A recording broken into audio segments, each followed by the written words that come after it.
Hey everyone, welcome back to the channel. Now, as we all know, for the last 2 years, real estate market has been relatively slow, especially for the condo market. A lot of them have been sitting on, for sale for months. And when they do sell, many of them are at least offering small to modest discount. What that end up leading to is it spurs a lot of new discussion among my clients and also their friends have been asking me, hey, for my retirement strategy, should I be using a lump sum and go out there and buy condos and collect rent and use that as my retirement income? Or should I be sticking to the market? Now for this year, I probably answered the same question 15 to 20 times already. So what I end up doing is I've built a somewhat automated calculator that can allow us to do some basic plugins and assumptions. And according to them, see in the long run, whether investing into a condo or into a market is going to yield us a better result. And it will also allow us to calculate several different scenarios and different goals that people might be aiming for, because some might be using it for retirement, some might be using it for estate, some might be using it for both. I will be uploading this to a Google Drive so you can download it for yourself and play around with it. Keep in mind, it's not perfect. I'll talk about the limitation at the end. I thought for this video, we'll go over the thought process, the math behind it, and then use one of a client's example to see for this case, what are some information or conclusion we can extract from these calculations. So in this video, we'll go over 3 different scenarios. The first one is, what if I just buy and use the rental income to fund my retirement versus doing the same thing inside an investment market? Second scenario is, what if I don't need the income and I'm reinvesting my rent? How does that compare to straight up investing? And then at the end is, what if I'm looking to maximize my estate because I'm buying this and holding it maybe until I die or for a long time, and I want to know which one is going to yield me the most return for my next generation. So we're going to start off with some numbers and assumption for this client that we're using, and then for each goals, each scenario, we'll be going over the math, how I built the calculator basically, and then we'll go over the conclusion we can extrapolate from these inputs. Now, so if you're not interested in the math, you can just skip ahead and look at conclusion for each scenario. And then at the end, we'll talk about some pros and cons, some additional consideration you should have, and also the limitation of this calculator in case you want to try it for yourself. And before we start, make sure you help me like this video. That's the best way to support us. All right, so let's dive into this, and first let's go over the scenario, the assumption that we're looking at. Now for this client, we are actually looking at a condo listed right now for $788,000. Is a new 1-bedroom in a pretty prime location in Vancouver. They think they can get it with a little bit of discount, so they assume it's $750,000. Condo growth per year, we put it at 3%, which is somewhat matching inflation. I always like to use a more conservative estimation. I know housing market in general have gone crazy the last 20 years, but there's really no reason to assume it's going to continue to go crazy. It's better to assume what happens if we only face modest growth and see if that number makes sense for us. Now, in this case, we could do mortgage if we want to. For this client, they're looking at $750K cash. They're not looking to borrow because they want all the rent to fund their retirement. But if you want to, this calculator is built to show how it will look like if you want to change your down payment. And second tab will have all the mortgage calculation automatically calculated for you. So this part is pretty nice. Mortgage rate, I know right now the rate is around 4% or lower, but we're going to use 4.4% because this is a CFP long-term assumption for borrowing. So we're going to be using that. Mortgage amortization, 25 years. We're paying monthly.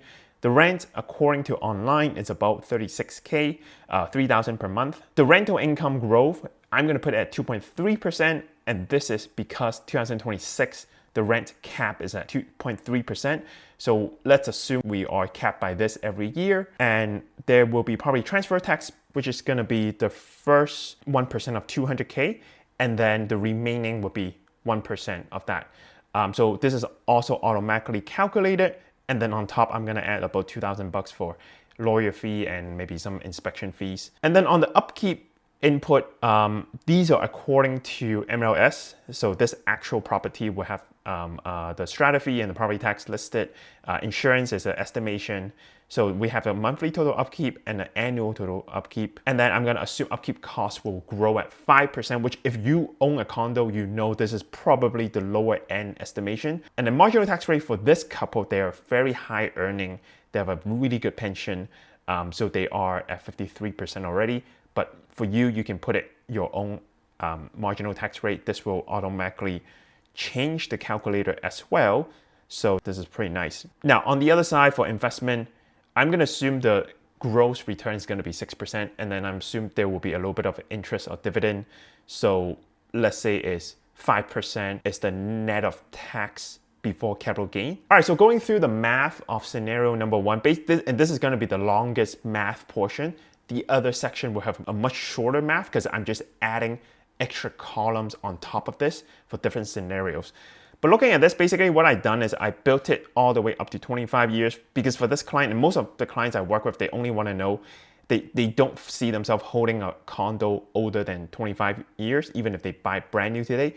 Most of them are buying a 10-year-old condo. So in 25 years, it's going to be 35 years old, and they really don't see themselves holding it that long. We're going to start with rental income, and then it's going to grow according to the percentage I've set. Upkeep is going to keep growing at the 5% that we have set. Now, mortgage interest, it's an automatically calculated number, which is going to be on the second tab.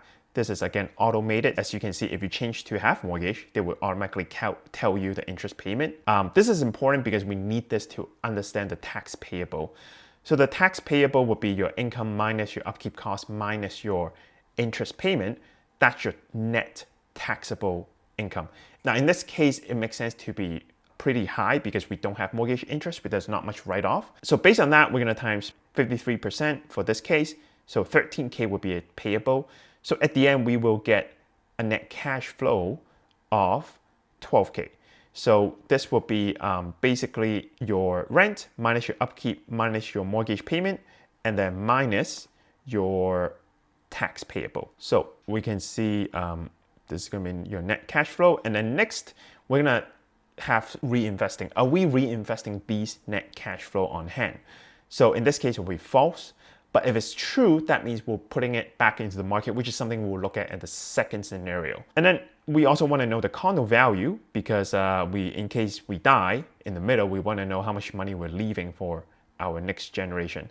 And we're going to want to know the mortgage owing as well, which again will be an automated calculation on my second tab. And then it will give us a net equity for the condo, assuming it's sold at that point. Now we're gonna have another column. This is very interesting and often people overlook as special assessment or these one-time fees that will happen, which we see quite a bit inside condo, right? If an elevator breaks down, if a water cooler breaks down, like the one I lived in last time, we might have to pay a lump sum to the strata to fix it together. But in this case, the lump sum fee will incur right away, right off the bat, will be the 15K, which is going to be the property transfer tax plus the fee we're paying.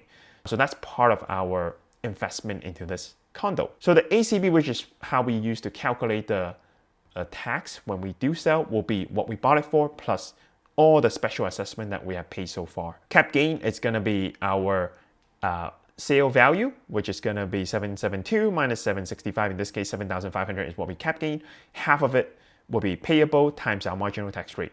So if they sold it after year one, they probably have to pay about 2K capital gain for this little bit of increase in value. And then your net equity would be whatever you sold your condo minus any mortgage minus your capital gain payable. This will be roughly net what you get. Now, true, there will be some agent fee there, but to keep it more simplistic, I didn't include it in this calculation.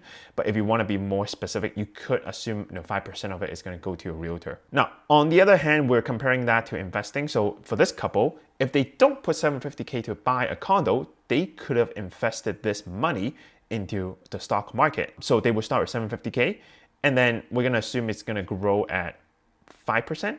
Now, next, we're going to look at the third column, and this is very interesting because on the condo side, there are two things happening. We're either having a positive cash flow, which we can use for our retirement in this case, or we have a negative cash flow, which means I have to take money out of pocket. And what that means would be the opposite when it comes to investing. If I have rental income in my condo, it's supplementing my retirement, then I need to have it as a negative on my investment because I will be drawing the same amount out to fund my retirement. Does that make sense? Like, it would not be fair to ignore this column because my condo is providing me retirement income and I need to replicate that in my investment. So I will be drawing this amount out every year to match the same rental income. Now, on the other hand, if I have special assessment and it requires me to put extra money into the condo, and for example, in the first year, I have a negative cash flow because I'm getting 12K as rent, but upfront I have to pay 15K extra for property transfer tax and all that stuff. So technically my cash flow is negative 2K. So because of that, it will be positive on my investment because I didn't have to go out of pocket to pay this extra 2,800 for my investment. So instead, I could have an extra 2,800 to put inside the investment, right? Does that make sense? If it doesn't make sense, let me know in the comment down below. But basically, I'm just trying to make it more fair, more apple to apple. So at the end, we're gonna have a end cash value, which is gonna be whatever our growth is, plus the opportunity cost that we could have put in or take away from the investment, okay? And we're gonna have the ACB of this investment, so which is what we put in, plus any extra income that we put into it. We're gonna calculate the capital gain tax, and then we're gonna have a net account value upon sale. And this is gonna keep going.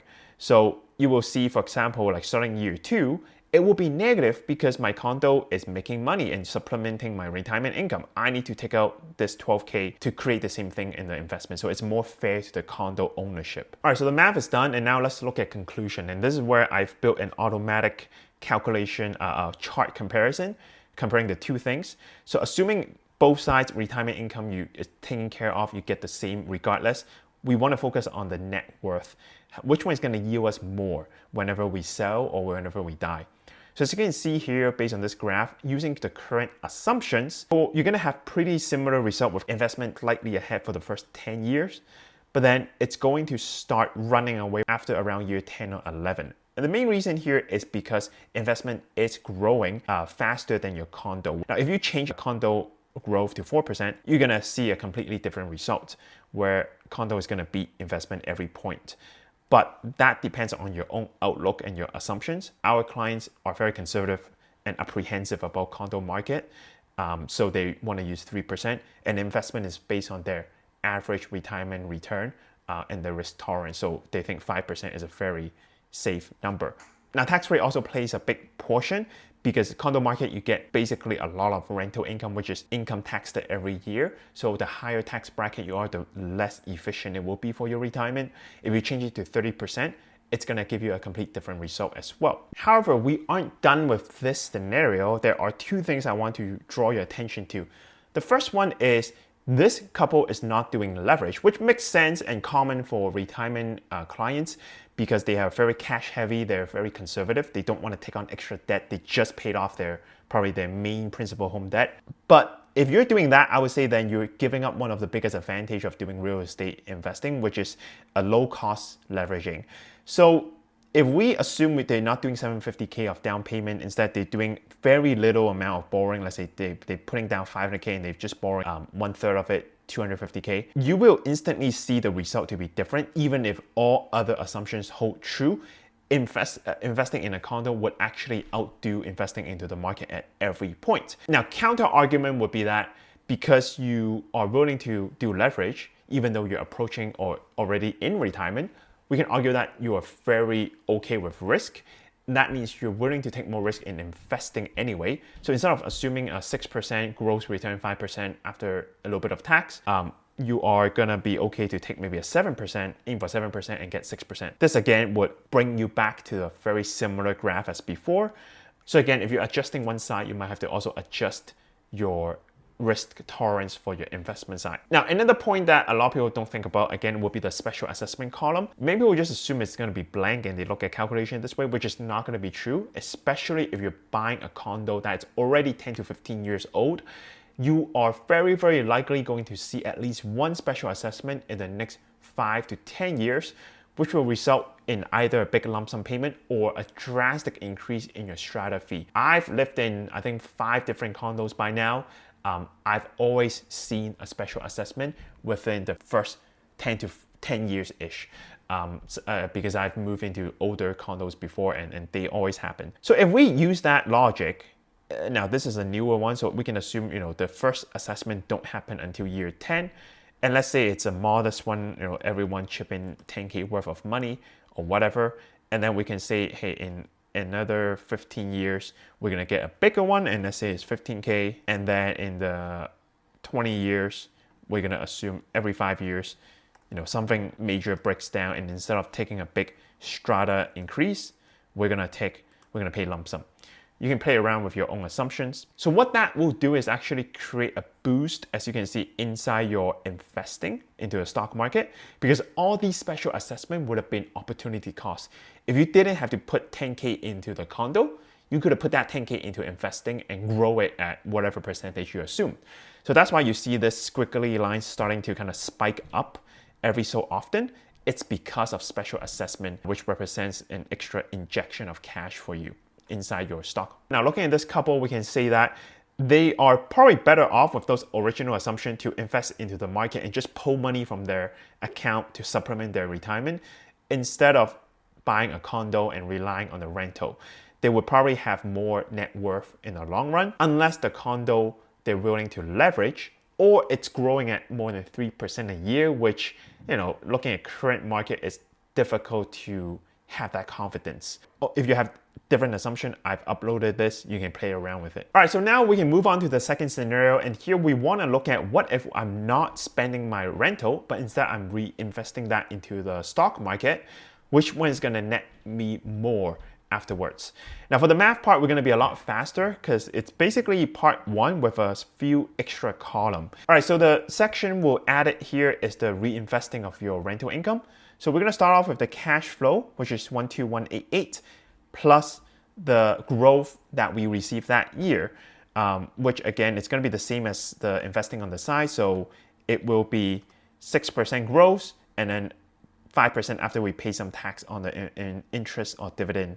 This is the cap gain part. So we got the ACB, and then we got the cap gain, and then this is what happens if we pay the tax and we exit from this account. So our total net worth for the condo investing would have been whatever we get from our condo plus our reinvesting rental account. Now, one extra thing to notice here is for the reinvesting cash, I've turned this all to be true, which is going to be important for our stock market investing comparison. So here we're going to be the same thing, starting with 750K, and then we're going to grow whatever. And then again, we're going to have the opportunity cost. But here you notice that the only thing we're looking at is special assessment. If there is special assessment or extra cost to hold this condo, we want to add this into our investment account to let it grow, because this is money I didn't have to spend on my condo if I just invested in the stock market. But for the rent, we're no longer drawing any money out from the rent, because on the condo side, we're not spending any money. We're reinvesting those income. So here it will be zero. We're just turning it zero. So this is why the true or false is important, because I have some if statement here that lets me turn this off or on. So for example, if I were to turn this column to be false, just for demonstration, immediately you will see the opportunity cost to be negative for the investment, because we're drawing it for rental income. Okay, so we set it true, so it's zero all the way, unless we start adding more special assessment. And then the rest of it is just the same as part one. All right, so now in conclusion, we're gonna look at the same graph. We're gonna now compare the total net worth of our condo plus reinvesting rental versus purely investing that big lump sum into the stock market from day one. Now here we can see the graph showing us almost the same thing as part one, except investing is actually better all the way if you pay close attention. And the reason this is happening is because of two things. Number one, again, the condo is only growing at 3% that we assume versus investing at 5%. Second thing is because condo is paying out rental every year, which then you have to pay tax first and then reinvest the amount. So even though you are reinvesting that amount, the upfront tax on your rental income already ate away, in this case, half of it, because you're 53% tax. You really don't have much to reinvest into the stock market. And that's why it can't catch up. Again, if you change the income tax to less, you're gonna have a much closer curve. Now at 40% is more like a wash. And at 30%, again, condo is going to beat investing. So you can play around with it, but for this client, investing is actually better for them. So from here, we can pretty much draw the conclusion that if you're at a much higher tax bracket, you actually don't really want to invest into condo.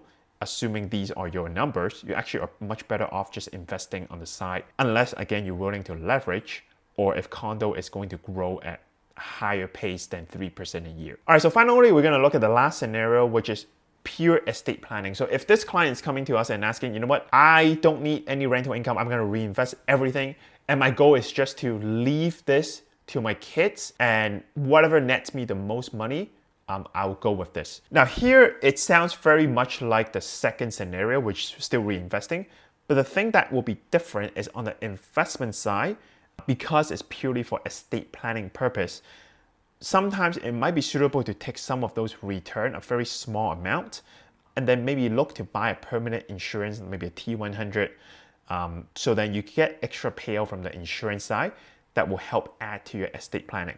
Now there are some big disadvantage of doing this. We'll talk about this at the end, but I want to show you the math first. It's going to be exactly the same as part 2 for the condo side, nothing changed. But on the investment side, I've added some columns. The first one is we're drawing out cash flow on purpose to buy insurance on the side. So for this couple, I think in this case, they're 55, both of them. They want to get maybe a joint policy that lasts them forever. They say, hey, what if I take 15K and I buy something? What does that net me outside? I think the rough estimate is about 620K. So they will be drawing 15K every year to fund this. And then when they die, they do get the investment account value net of tax, plus an insurance payout, which is tax-free, 620K. So this is the total payout to the family, the two of them. Now, in conclusion, for scenario 3, obviously, in this case, investing plus insurance is gonna beat condo every point of the way at 53% tax bracket. Again, because rental income is not efficient at that level. But if you were to lower your tax bracket to 30% marginal tax rate, you're going to see a whole different outcome. In fact, condo will beat investing in insurance by year 23. But that's if you really hold your condo for that long. And that's also assuming if there's no special assessment.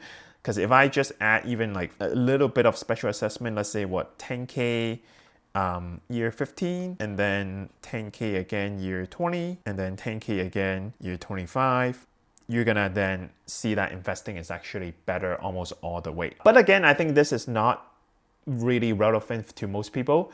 There's also a lot of caveat to be using insurance, to be that committed to insurance. I think very rarely people would be suitable unless you have very strong cash flow. I think the first 2 scenarios is more applicable to most people, and that's something I want to run through with every client. But I think the main takeaway here is a lot of people are still thinking about the same condo growth that they've seen in the last 10, 20 years. And if that really repeats itself, then yeah, you are going to be much better off than investing on the side.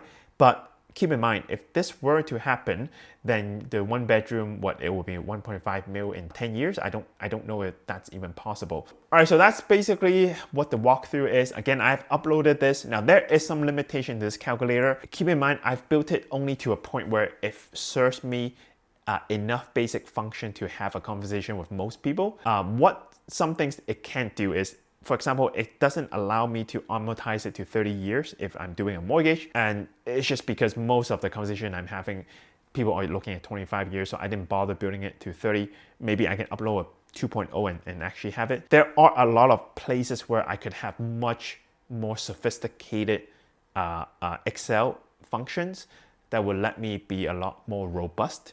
I'm sure if you input something weird into the calculator, it's going to break right away. So just keep in mind, it's more for a standard conversation of borrowing 25 years, monthly payment, and then normal positive number for all the other plugins. So keep that in mind, play around with it if you're interested, see if that makes sense. If you see something that doesn't work, it's wrong, doesn't make sense, let me know in the comment down below. I can go in and fix it and upload maybe a 2.0. This is just meant to be a thought exercise, but I thought it's interesting enough, and I've been asked enough this year that I decided to build something more automated and share with everyone. But other than that, that's basically it. Hope you liked this week's video. I will come back in 2 weeks. Help me like this video and also subscribe to my channel. Click the bell button to get all the notifications in the future. This is Jacky. I hope you have a fantastic summer, and I'll see you in the next video. Bye!